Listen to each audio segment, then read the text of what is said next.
Hello, I'm Will Hopkins. I'm the director of New Hampshire Peace Action, and I'm very excited to welcome you to the first in a new joint project with New Hampshire Peace Action and the United Church of Christ Peace with Justice Advocates mission group of the UCC New Hampshire Conference.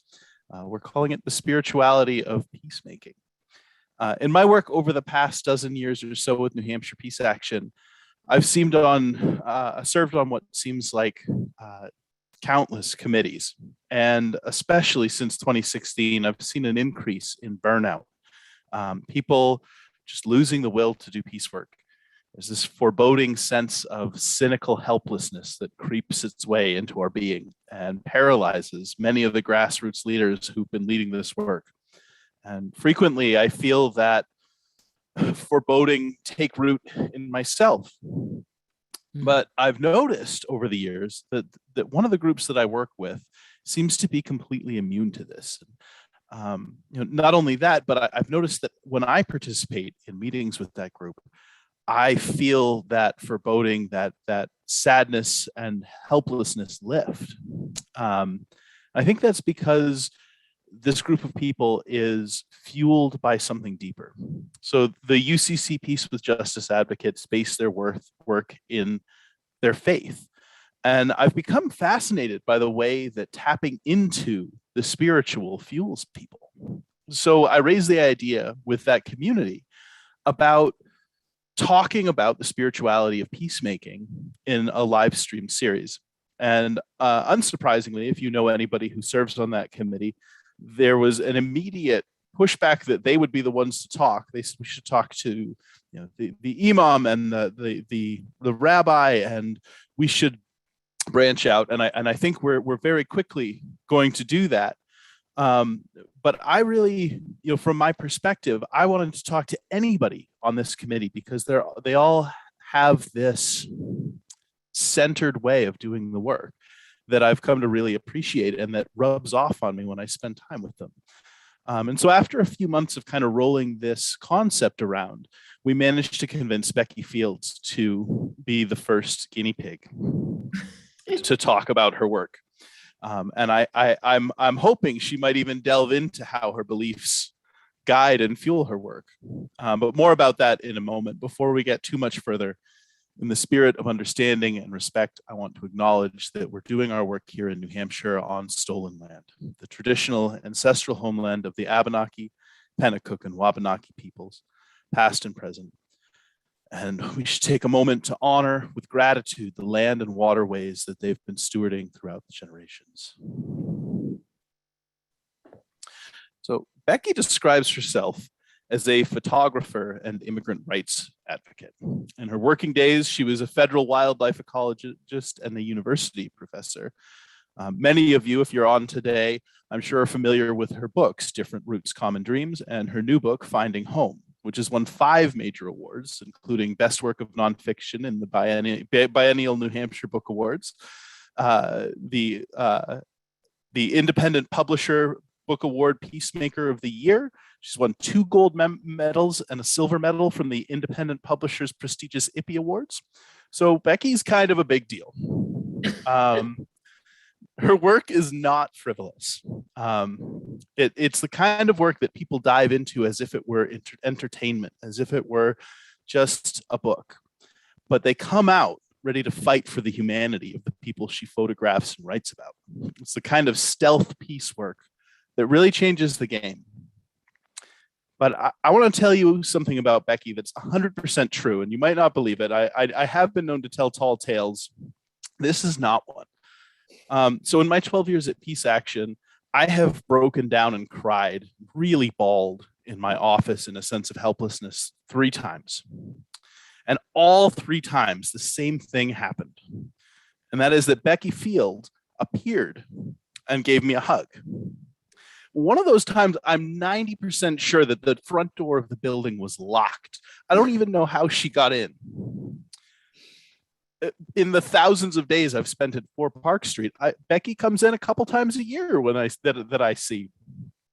But when I've been at my most despairing, when I have felt the most helpless, the most defeated, when I'm thinking of the children I remember in Iraq, who are dying and feel like I can't do anything to help them and I can't hold the tears in anymore, Becky appears. So she describes herself as a photographer and an immigrants' rights advocate. And I'm not entirely convinced that Becky is just a normal human and not some sort of powerful celestial being. So tonight, Becky's going to talk to us about ecosystems and why we need cultural diversity. And it is such a complete delight to be allowed to hold some space for you, Becky, tonight. And without any more words from me, take it away. Thank you so much, Will. I mean, you've really set the bar high for me as some sort of celestial being. So I think I'll bring you all down to earth a little bit. So anyway, I am going to share my screen and jump right in here.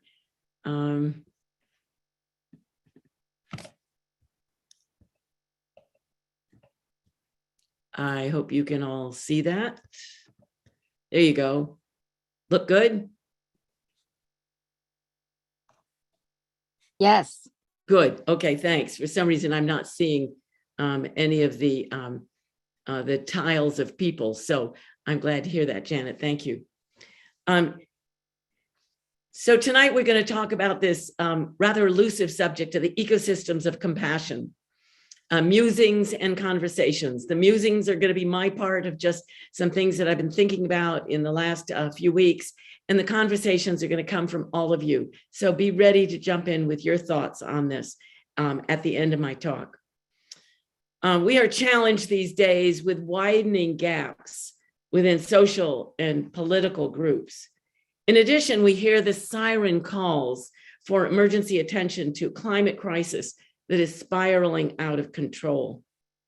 Tonight, I'd like to explore how we can look at the interdependencies of social connections and ecological systems within a framework of compassion and peacemaking. I have worked in both biological and cultural fields, but the idea of weaving them together never occurred to me until Will and Janet challenged me with the idea of presenting this talk. Briefly about my background. I have worked I was trained as a wildlife biologist and worked 20 some years as a federal research ecologist and a university professor. But then for the last 10 years, I have spent my time, all of my time, as a photographer and advocate for immigrants in New Hampshire. Throughout my working life, I have come to know and honor both the resilience of biological diversity and the vitality of cultural diversity.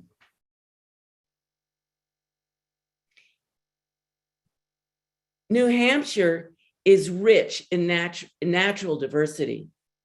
We have 382 square miles of area with water. Our primary geological regions are coastal lowlands, New England uplands, and of course, the White Mountain regions. We have over 500 wildlife species. 30 are endangered, and 6 of those are on the federal endangered species list. That includes mammals and birds, fish, reptiles, 1 amphibian, and 9 invertebrates. We have 2,000 plant species, and 1,500 of those are native to New Hampshire. Now, even though we are 93% non-Hispanic white, I am pleased to say that New Hampshire is increasing in cultural and ethnic diversity. Interestingly, children are the primary source of the increasing diversity in our communities. There are 20% of young people under the age of 18 who are in the minority category. And that's a 48% increase in the last decade. There are over 80 languages spoken in the Manchester school system. So ecosystems of compassion. What in the world does the title of this talk mean? And I've been struggling some with that. Ecosystems are a network of interacting components, usually considered from a biological perspective and natural resources that together create a life-supporting system. Now, cultural diversity has been defined as a colorful canvas of people from all walks of life and backgrounds, from different religions, racial identifications, ethnic identities, who speak different languages and celebrate different holidays. So where in the world does compassion come in? Biological diversity and even cultural diversity are not usually, if ever, mentioned in the same sentence with compassion. But tonight, let's change that. Now, the scientific world has usually regarded biological systems and cultural systems as separate disciplines.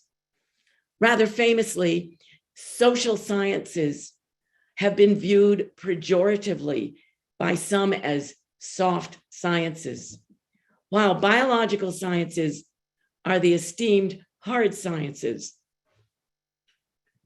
As recently as 2009, one author found that the degree to which biological diversity is linked to cultural diversity is only beginning to be understood. So it's not surprising that discussing these two concepts together tonight is challenging for all of us. So tonight, here's what we're going to do. First, we're going to take a look at a few reasons why diversity is so important, both in biological and cultural systems. Then we're going to consider what happens if diversity is threatened. And finally, what can we do to promote and support a broader view of ecosystems within a compassionate light? So, diversity provides resilience. Biological diversity strengthens plant and animal communities. If one agricultural crop like the corn shown here is grown on the same land year after year, soil nutrients become depleted, and the monocrop is susceptible to massive invasions by pest species. Human societies with diverse backgrounds and perspectives are more creative and better at problem solving. 40% of businesses in the US Fortune 500 list were launched by immigrants or children of immigrants, even though the percentage of immigrants in the United States is only about 13%. Diverse communities are more productive. Biological systems are critical to our economy. One report found that 40% of the world's economy is provided, that resources provide about 40% of the world's economy and 80% of the needs for the poor. A study showed that cultural diversity spurs economic development, and homogeneity of cultural and ethnic diversity slows it down. Diversity is key to our sense of identity and our sense of place in our environment. Plants, animals, and protected lands are important for faith traditions and national symbolism. Societies that are culturally diverse, excuse me, it's a spam call.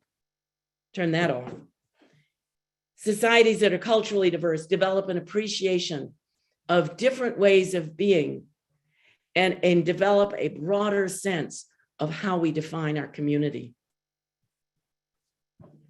So now let's look at what happens if diversity is damaged. We don't have to look far for these answers.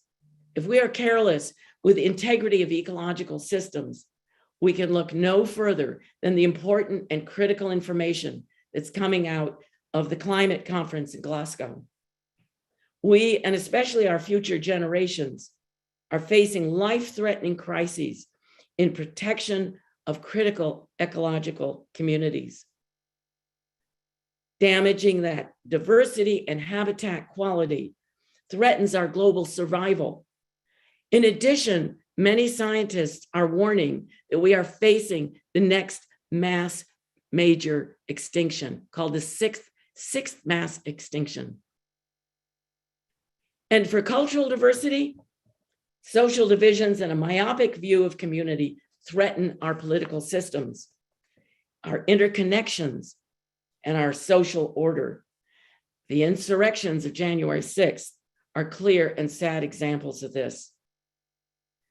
Recently, desperate refugees in Belarus are seeking asylum in Poland, but they're met with barbed wires, guns, hypothermia, and starvation. Our own national immigration policies show little understanding of the needs and values of cultural, ethnic, and religious diversity. So where does compassion come into all of this?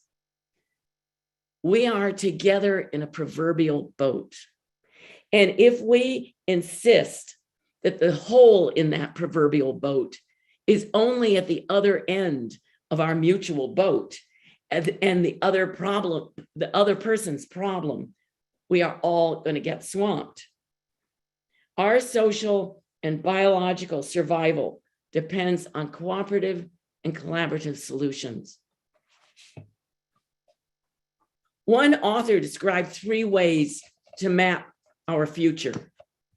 The first one is extrapolation, which uses the past to predict what the future is going to be. This is probably the easiest approach, but as you can imagine, it's also dangerous with very shaky assumptions of what's going to be happening in the future. The second approach is to free ourselves entirely from the past and to go forward with our dreams of how it should be. Now, this approach is nice to think about, but it also has pitfalls in reality. The final idea is to be aware and open to what is arising in the world around us and in us, and to ponder what matters deeply to us and to take responsibility for our actions and our beliefs, but also to do that with humility. This is the more compassionate roadmap to our future. So compassion is founded in a community where we care for one another. I love this term, Ubuntu. It's a South African term meaning I am because you are. And it shows the important interconnections in any society. These communities have life that is rich and meaningful, where we actually know our neighbors, where we talk, eat, and laugh with them on a regular basis.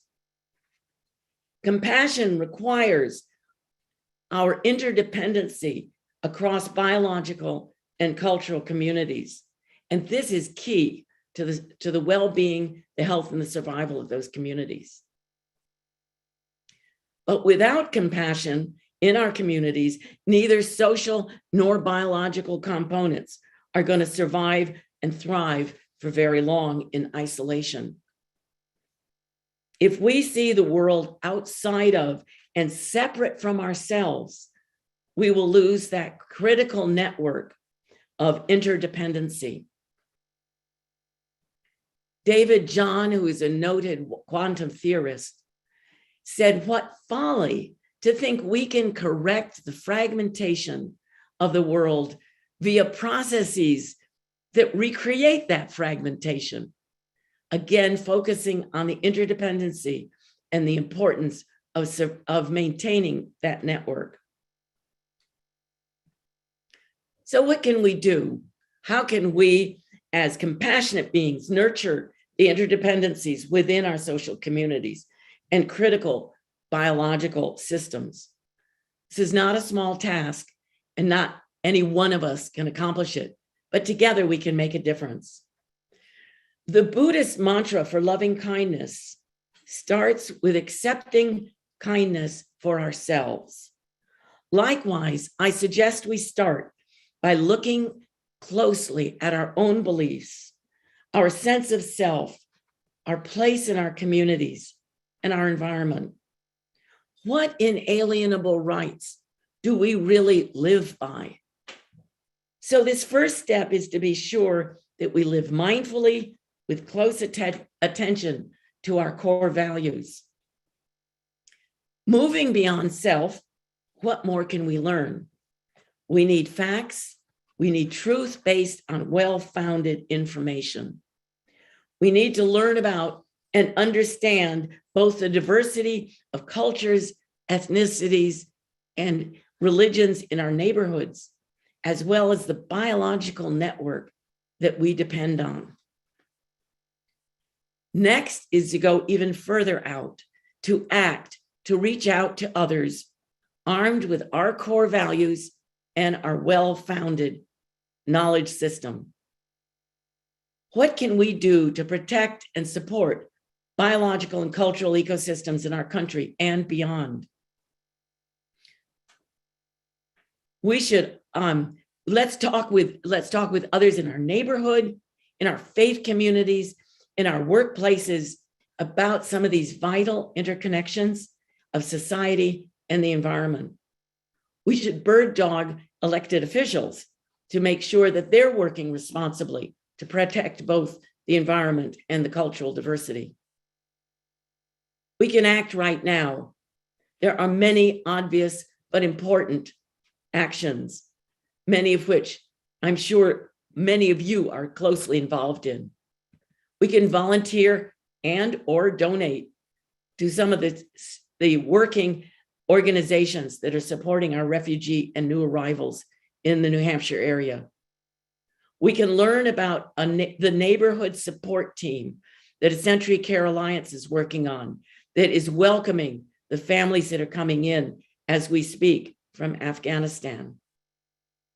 We can reach out to other faith groups and visit other religious communities to find out what they're about and to extend a hand of welcome in both directions. Now, for the environment, it's important to support our conservation nonprofits and even our Conservation Commission. We can even do something as simple as put on another sweater and turn down that fossil fueled heat. My house is rather famous for that, much to the consternation of some of my friends. It's important to attend our Conservation Commission meetings, learn what they're doing and what's important in that work. It's also important to find out about international organizations that are protecting critical habitats, and very often doing so under very difficult and sometimes outright dangerous conditions.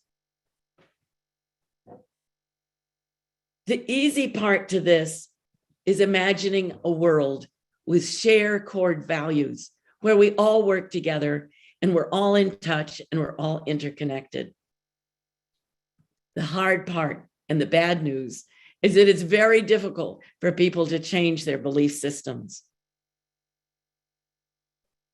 But very importantly, and this is probably the most important point, we can't give up. We must not give up. We must keep trying and keep working forward. So in summary, let's move forward with a different and broader definition of ecosystem. Let's put aside the idea that it's founded in biological and natural resources, and let's be sure to include in there the cultural diversity. And this will then build a more compassionate approach to the conservation of diversity in all our areas, in our lives and in other parts of the world. People come from different backgrounds and beliefs. We all do.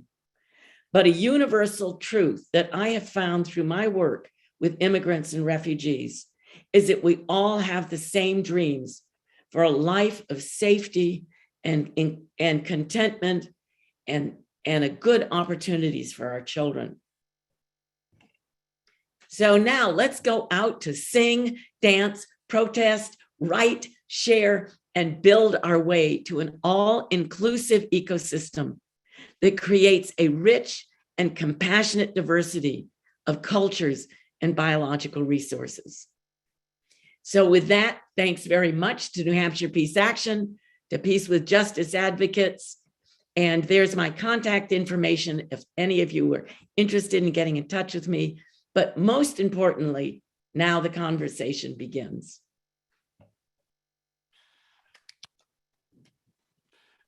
Thank you so much, Becky.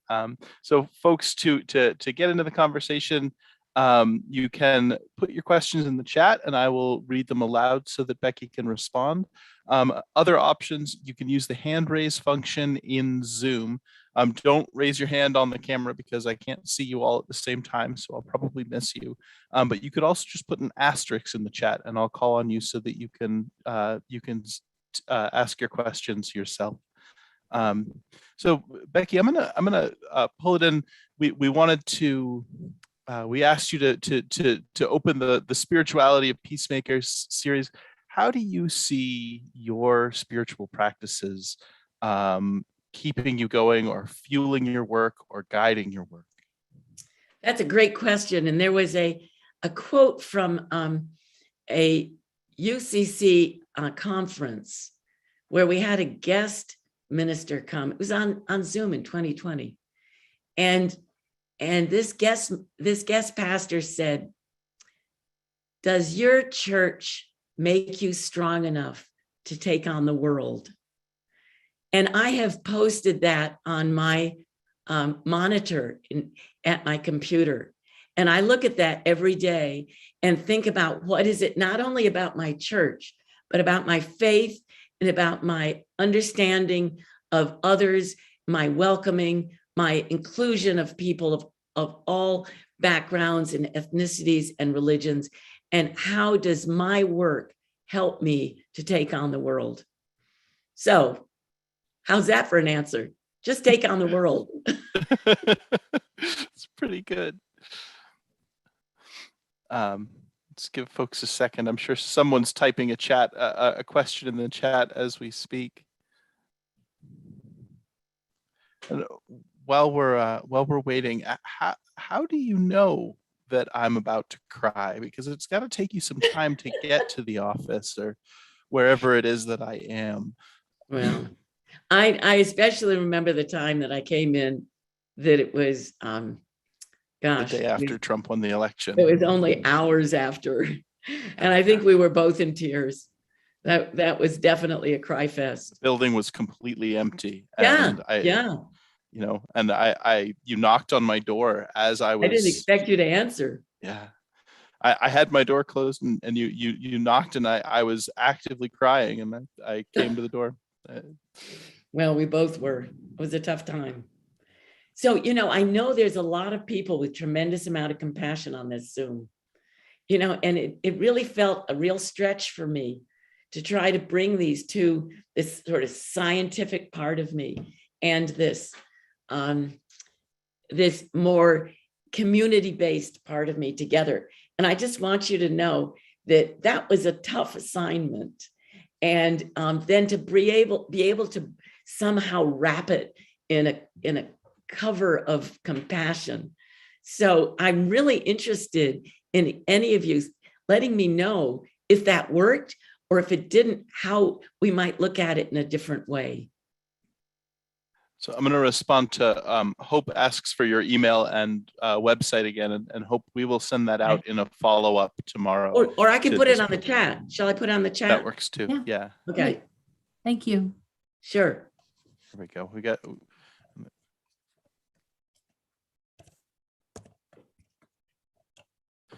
And then we've got our first question when you're ready. I'll go for it. All right. So David Blair asks, Becky, tell us how you moved into the world of refugees and immigrants. Okay, that's a good one. because that also gets into sort of a spirituality thing. I had become aware of the very terrible graffiti that was written on the sides of 4 refugee homes in 2011 and 2012.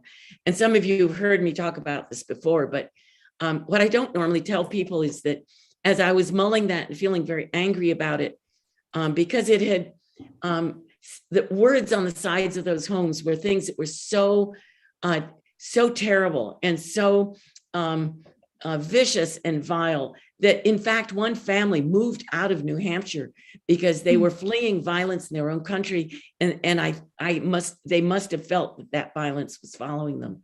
So I felt at that time I needed to do something, and I was just happened to be walking past my church, which is South Congregational Church in Concord, and it was, I've never had this before, but it felt like a bolt of lightning hit me, and it said, I need to photograph immigrants and refugees. And that's what I felt I could do as my contribution to say, look, there's a better way to treat these people. They're important to our community. They are beautiful. They are our friends and our neighbors, and let's honor them and not vilify them with our horrible words. And it was this most amazing moment. And I immediately had this feeling, and this was 10 years ago. So I was a lot younger, but not that young. And I thought to myself, oh my gosh, I better get going on this. I haven't got much time left. And here I am still going. I thought I'd do it for a year and then I'd be done.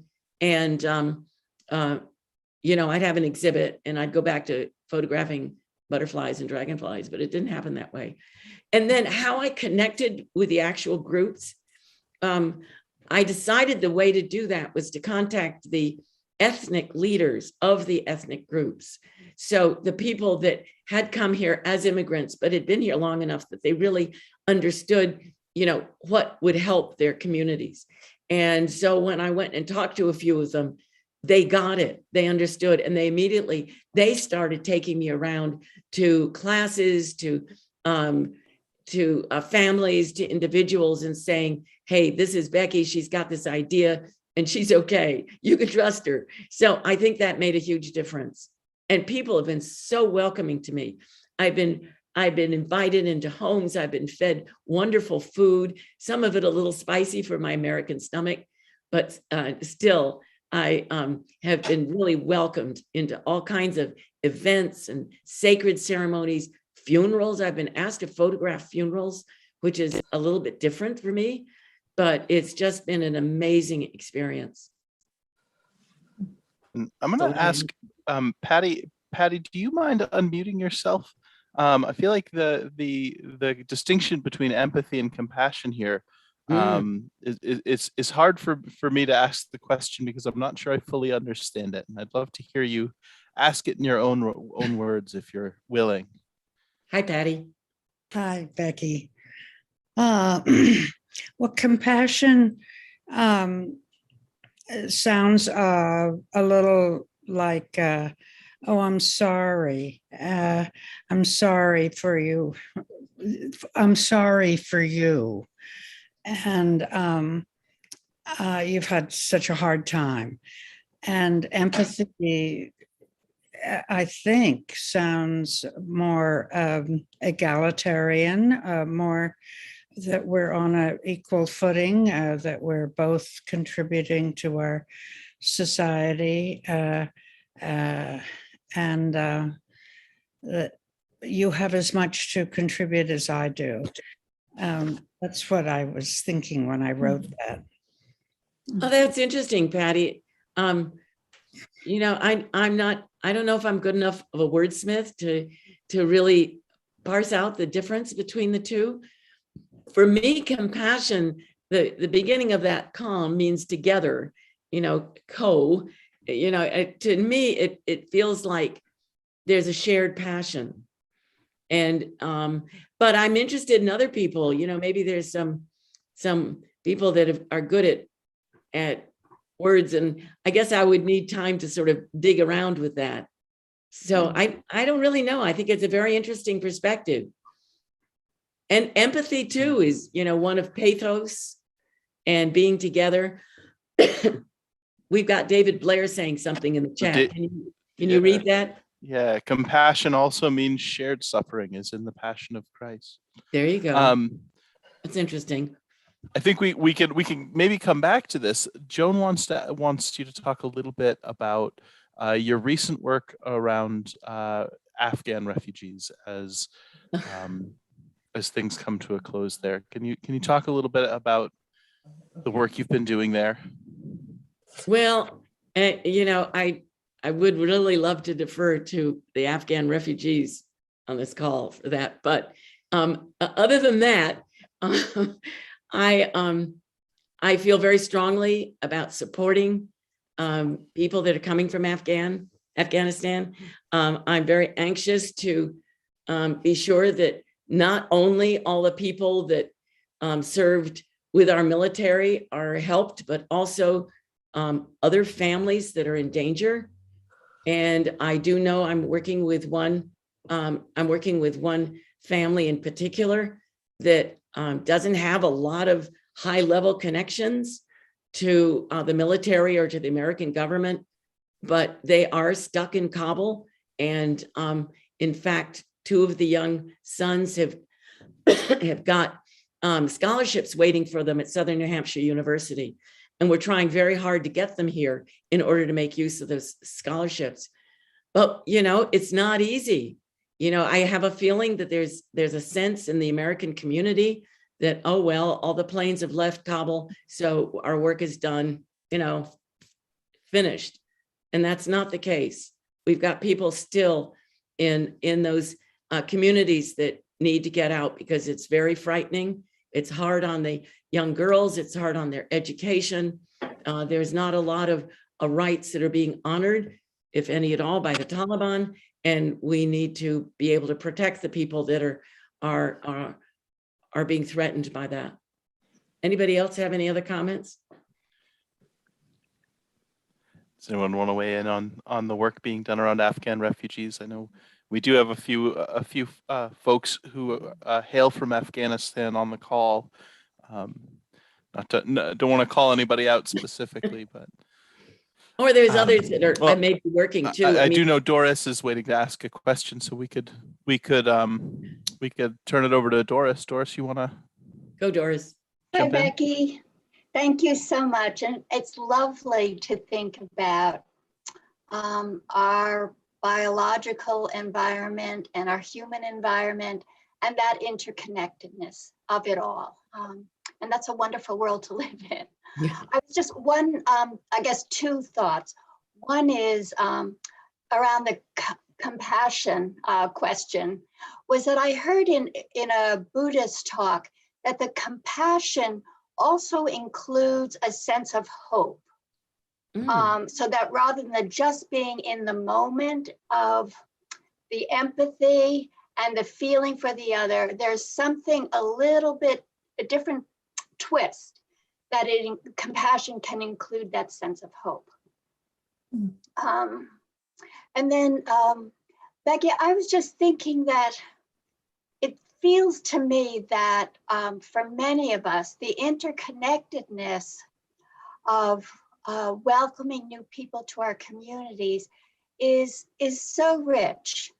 And where we really are struggling and where we have those moments of despair is more within our American community, our American-born community, in seeing the depth of division, and that it's much harder for us to include them, the people who look like me, but our thoughts are so different, and to think about them as part of that interconnectedness. Boy, I think that's a powerful point. And I think that speaks to the ideas I was toying with about what happens when you damage those social connections. And I think we're living at a time when those social connections are being severely damaged. And like you say, it's hard even to have a conversation, to say nothing about an interconnection with people that feel a lot of hate and destruction.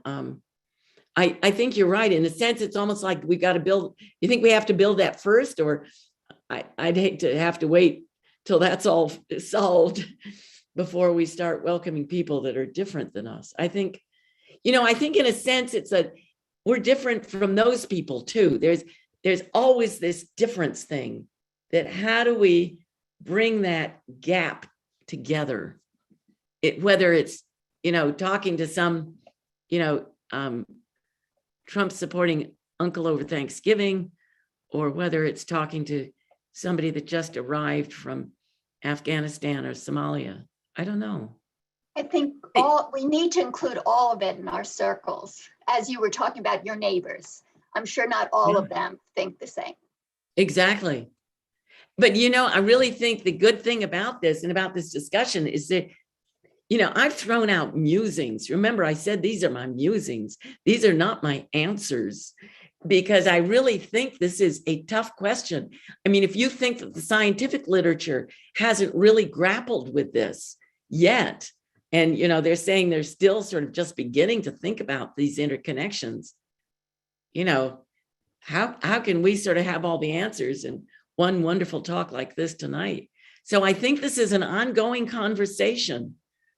Like I say, now the conversations begin, and it's not just here. I hope that the things that I raised and the ideas that I suggested can be things that maybe we can take to other groups and other friends that are thoughtful about these things and say, okay, how do we do this? Let's come up with some sort of a plan, some sort of a blueprint of how this might be done. Go ahead, Sue. Okay, I wasn't sure if you could see me. Hi. Just harking back to the link between biological diversity and cultural diversity. I had been thinking this in the past, because biological diversity equals stability, and I always think that civilization is more stable if it's diverse. I just kind of put it that. But I mentioned it in the chat, but I just wanted to bring it up that this last summer at the United Church of Christ Synod, there was a resolution from somebody from our environmental justice group about the rights of nature and treating nature as a person, as a being, and respecting them as that. And so water and air and all the other components of nature are to be respected and treated equally, because really we depend on all of that. So it behooves us to do that anyway. But and New Zealand and many countries have this as the whole country of New Zealand is doing this, not just the UCC and the United States, but hopefully this idea will propagate. So I really think the idea of thinking of ecosystem as truly encompassing all these components, biological and cultural.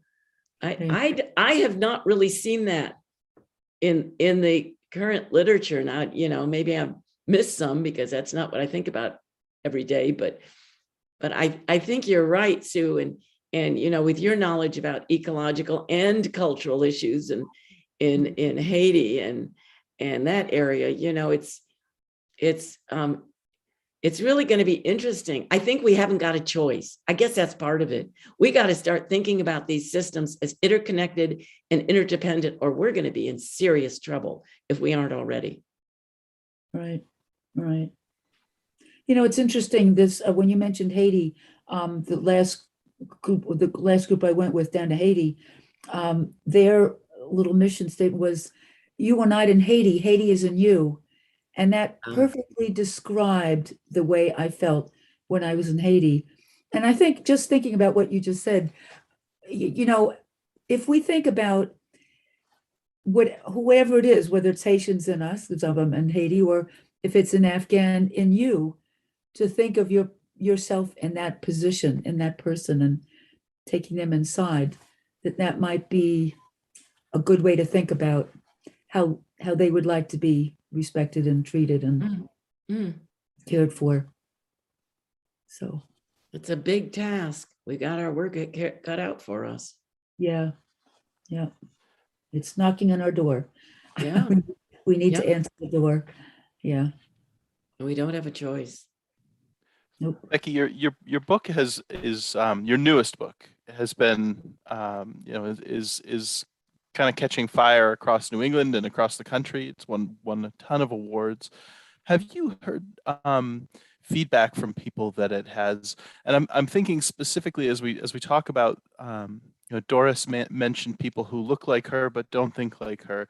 Have you heard any stories about how seeing these photos and reading these stories have touched people and either brought them from the passive bystander position to wanting to take a stand and get involved, or even from people who are opponents to immigration or to what we would think of as ideological opponents of immigration advocates, being dislodged from that by hearing these stories? Yeah, I have actually heard many comments. The trouble is, I mostly am hearing this from people that already think the way I do, because they're the ones that come and talk to me about my book or come to my exhibits. There is an exhibit at UNH based on the book Finding Home that had an opening reception a few weeks ago that was really quite successful. And a lot of people came up to me and said how moved they were, not just by the photography, which of course I hope everybody likes, but I think especially because of the stories. I think there's something about the combination of the photography and the stories. You see the face, you hear what they've gone through, you hear what their dreams are for their children, and it's inescapable that a person looking at that says, yeah, that's how I feel too. So, I would love to hear more from people that don't agree with me, but unfortunately, either they're self filtering out and not connecting with me, or I'm just not encountering them. But it would be very interesting. I did, in my earlier book, I did have one experience in Portsmouth where during a presentation, a guy started yelling at me. And, with the usual, they're taking all our jobs and they're bringing in drugs and that kind of thing. So, that's very unusual. I don't usually get that at talks or exhibits. But what I said to him was, that's just not my experience. My experience is that all these amazing people that I've met are really working hard to get their life together and to make a good future for their children. And, like we all are. And so I don't know if I changed his mind. I didn't have a chance to run after him and find out, but, I hope it gets through. The other thing about the exhibit is that I've added, in addition to the large portraits and the panel of the excerpt from the text, there's a QR code at the bottom of that panel. So you hold your smartphone to it and you can hear a little snippet of the person talking. So you get some feeling for the differences in the voices and the accents and the word choices. And for all of you that don't get a chance to get over to UNH before mid-December when that comes down, it's going to be at Kimball Jenkins in February and March of next year. So I'm very pleased about that and looking forward to it. So I don't know if that answered your question about that, because sadly, I'm just not encountering a lot of people that disagree with this. That's a thing that I've long said, is that the best piecework has no idea that it's piecework. Yeah. And it is that work of humanizing. And sometimes it's the hardest work to see the results of. So I hope it doesn't dishearten you that you haven't necessarily heard that back, because I think that you can't help but feel the humanity of the people that you photograph and tell the stories of. So, and in the end, that's really all I can do is say, here it is. This is the incredible beauty and vitality that I've encountered. These are the people that are working so hard to get jobs and to be able to support their families. Here are young people that are just dying for a good education and will do anything to have that opportunity. And women and LGBTQ people and others that have been marginalized, and especially marginalized in other countries where they're being killed and threatened.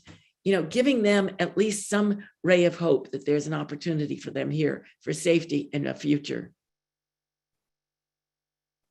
So to quickly respond to Claudia, the books are different roots, common dreams, and the newer one is Finding Home, and you can check them out at differentrootsnh.com.